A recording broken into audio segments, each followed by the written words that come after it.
ഒരുപാട് struggling period ഉണ്ടായിരുന്നു ലൈഫിൽ, റിയൽ ലൈഫിൽ. അതിനെയൊക്കെ അതിജീവിച്ചാണ് ഇന്നൊരു അഭിനേത്രിയായിട്ട് വളരെ സ്ട്രോങ് കഥാപാത്രങ്ങൾ ചെയ്യുന്ന ഒരാളായിട്ട് നമ്മുടെ മുന്നിലിരിക്കുന്നത്.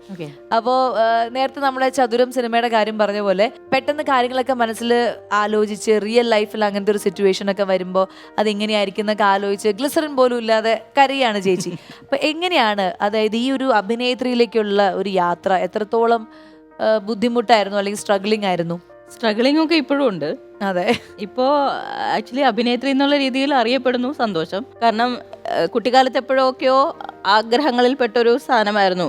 നമ്മൾ അച്ഛൻ തിയേറ്ററിൽ കൊണ്ടുപോയി സിനിമ കാണിക്കുന്ന ഒരാളായിരുന്നു. അപ്പൊ അച്ഛൻ ലാൽ സാറിന്റെ വലിയൊരു ആരാധകനും കൂടിയായിരുന്നു. അപ്പോൾ ലാലന്റെ സിനിമയാണെങ്കിൽ ഫസ്റ്റ് ഡേ തന്നെ പോവും, അല്ലെങ്കിലും തിയേറ്ററിൽ കൊണ്ടുപോയി സിനിമ കാണിക്കുന്ന ഒരാളാണ്. അപ്പോൾ അന്ന് കണ്ട സിനിമകളിലൊക്കെ ചില കഥാപാത്രങ്ങൾ നമ്മളെല്ലാവരും ചിലപ്പോൾ അങ്ങനെ ആയിരിക്കാം, നമ്മളെ ഇങ്ങനെ ഉള്ളിൽ ഉണ്ടാവും. അപ്പം നമ്മളിങ്ങനെ ആ ഒരു ഇതിലൊക്കെ ഇങ്ങനെ തുള്ളിച്ചാടിയൊക്കെ നടക്കും, അങ്ങനത്തെ ഒരു ഇതിൽ കൂടെ ഒക്കെ പോയി. പക്ഷെ ഒരിക്കലും എൻ്റെ സാഹചര്യത്തിൽ നിന്ന് വരുന്ന ഒരാളൊന്നും ഒരിക്കലും സിനിമയിലേക്കൊന്നും എത്തിപ്പെടാന്ന് സ്വപ്നം പോലും കാണാൻ പറ്റില്ല. അപ്പം അങ്ങനെ ആയിരുന്നു.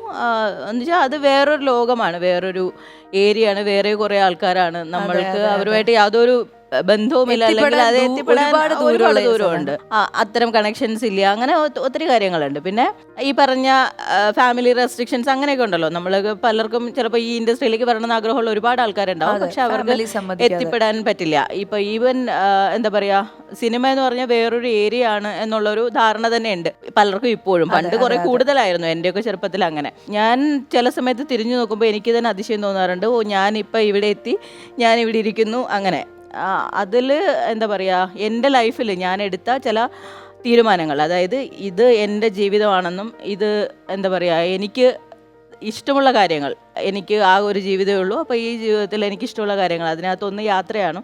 അപ്പം ഞാൻ എൻ്റെ ജോലി റിസൈൻ ചെയ്ത് തന്നെ യാത്ര റിലേറ്റഡ് എന്തെങ്കിലും ജോലി ചെയ്യാമെന്ന് തീരുമാനിച്ചിട്ടാണ്. എഞ്ചിനീയർ ആയിരുന്നു ചേച്ചി. അതെ, അപ്പോൾ ആ ജോലി വിട്ട് എന്ന് വെച്ചാൽ അതും എളുപ്പമുള്ളൊരു കാര്യമായിരുന്നില്ല. ഈവൻ ഞാൻ വീട്ടിൽ പോലും പെർമിഷൻ ചോദിക്കാതെയാണ് ജോലി റിസൈൻ ചെയ്തത്.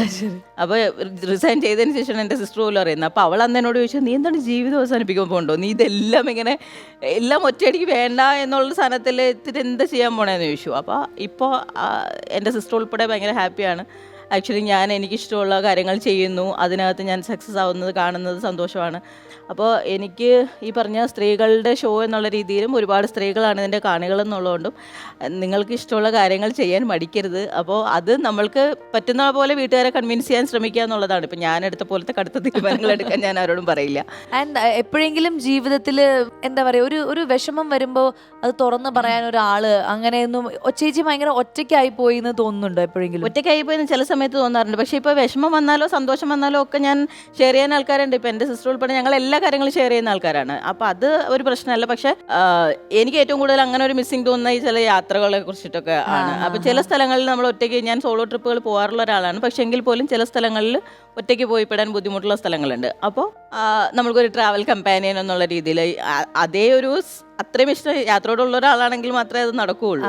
അങ്ങനെ ചില ഞാൻ ഗ്രൂപ്പ് ട്രിപ്പുകൾ പോകാറുണ്ട്. ഞാൻ അങ്ങനെയൊക്കെയാണ് ആ ഒരു എന്താ പറയുക, ഈ പറഞ്ഞ ലോൺലെസ് എനിക്ക് അങ്ങനെ വലുതായിട്ട് തോന്നാറില്ല. അത് ഈ ഇത്തരം കാര്യങ്ങളിലാണ് എനിക്കത് തോന്നാറ്. ആൻഡ് ഒരു ഒറ്റയ്ക്ക് ഒരു ഇപ്പം അധികം ആൾക്കാരൊന്നും ഇല്ലാതെ ഒറ്റയ്ക്ക് ഒരു ഡിസിഷൻ എടുക്കുന്നു, ഒരു ഒറ്റയ്ക്ക് താമസിക്കുന്നു, അങ്ങനെയുള്ള ഒരു സ്ത്രീ ഈ ഒരു മേഖലയിൽ വരുമ്പോൾ ചുറ്റുപാടുമുള്ള ആളുകൾ എന്തെങ്കിലുമൊക്കെ പറയുമോ, അല്ലെങ്കിൽ അതിൻ്റെ ഒരു സേഫ്റ്റി എത്രത്തോളം ഉണ്ടെന്ന് തോന്നിയിട്ടുണ്ട്? സേഫ്റ്റിക്ക് കുഴപ്പമൊന്നുമില്ല. എനിക്കങ്ങനെ സേഫ്റ്റി ഇഷ്യൂ എനിക്ക് ഇതുവരെ തോന്നിയിട്ടില്ല. പിന്നെ ചുറ്റുപാടുമുള്ള ആൾക്കാർ അങ്ങനെ പ്രത്യേകിച്ച് എന്തെങ്കിലും പറയുമോ, ഞാൻ അതിനെക്കുറിച്ച് ആക്ച്വലി വലിയ കൺസേൺഡ് അല്ല. ഞാൻ ചെയ്യുന്നത് ശരിയാണെന്ന് എനിക്ക് ബോധ്യമുള്ളിടത്തോളം കാലം ചുറ്റുപാടുള്ളവർ എന്ത് പറയുന്നതിലും വലിയ കാര്യമില്ല എന്നാണ് ഞാൻ എൻ്റെ അനുഭവം കൊണ്ടും മനസ്സിലാക്കിയത്. അതെ. ആൻഡ് നമ്മളിപ്പോൾ ഒറ്റയ്ക്ക് ഇപ്പോൾ ചേച്ചി കൊച്ചിയിൽ താമസിക്കുന്നു, ഫ്ലാറ്റ് എടുത്ത്, അപ്പോൾ അത് വാടകയ്ക്ക് ചോദിക്കുമ്പോഴോ വീട് അപ്പോഴൊക്കെ ആൾക്കാർ സിനിമ പ്രശ്നമുണ്ട്. കൊച്ചി മെട്രോ സിറ്റി ഒക്കെയാണ്, പക്ഷേ ഇപ്പോഴും സിനിമാക്കാര് അല്ലെങ്കിൽ ഒറ്റയ്ക്കൊരു സ്ത്രീ എന്നൊക്കെ പറയുമ്പോൾ അവർക്ക് ആ കൺസേൺസ് ഉണ്ട്. ഈവൻ പുരുഷന്മാർക്ക് പോലും സിനിമാക്കാരെന്ന് പറയുമ്പോൾ ഫ്ലാറ്റ് കിട്ടാനൊക്കെ ബുദ്ധിമുട്ടുണ്ടായിരുന്നു ഇടക്കാലത്ത് വെച്ച്. ഇപ്പം എങ്ങനെയാണെന്ന് എനിക്കറിയില്ല. ഇൻഫാക്ട് നമ്മുടെ ജോലിയാണിത്. ഒരാള് ഒറ്റയ്ക്കായി പോകുന്നതിന് ഒരുപാട് കാരണങ്ങളുണ്ടാവും ഇല്ലേ? അപ്പൊ നമ്മൾക്ക് ഇന്നാളിപ്പോ ഈ പറഞ്ഞ പോലെ എൻ്റെ അടുത്ത് ഒരു ബ്രോക്കറുടെ അടുത്ത് ഞാനൊരു വീടിന്റെ കാര്യം സംസാരിച്ചപ്പോൾ എൻ്റെ അടുത്ത് ചോദിച്ചു, എന്താ മാരീഡ് ഐ മീൻ ഹസ്ബൻഡ് ഉണ്ടോ കൂടെ എന്ന് ചോദിച്ചു. അപ്പം ഞാൻ ഹസ്ബൻഡ് ഉള്ള ആൾക്കാർക്ക് മാത്രമേ വീട് കൊടുക്കുള്ളൂ അങ്ങനെ ചോദിച്ചു. ഞാൻ പറഞ്ഞു ഇപ്പം അതിന് വേണ്ടി ഒരു ഹസ്ബൻഡിനെ കണ്ടുപിടിക്കാൻ എനിക്ക് പറ്റില്ല, ഞാനിപ്പോൾ ഒറ്റയ്ക്കാണ്. സോ ഇതാണ് എൻ്റെ ജോലി, ഇതാണ് എൻ്റെ ഇതാണ് എന്ന് പറഞ്ഞിട്ട് താല്പര്യമുള്ള ആൾക്കാർ വീട് തരൂ, അങ്ങനെയുള്ള സാധനമാണ്. അതാണല്ലോ എനിക്ക് വേണ്ടത്. അതെ അതെ.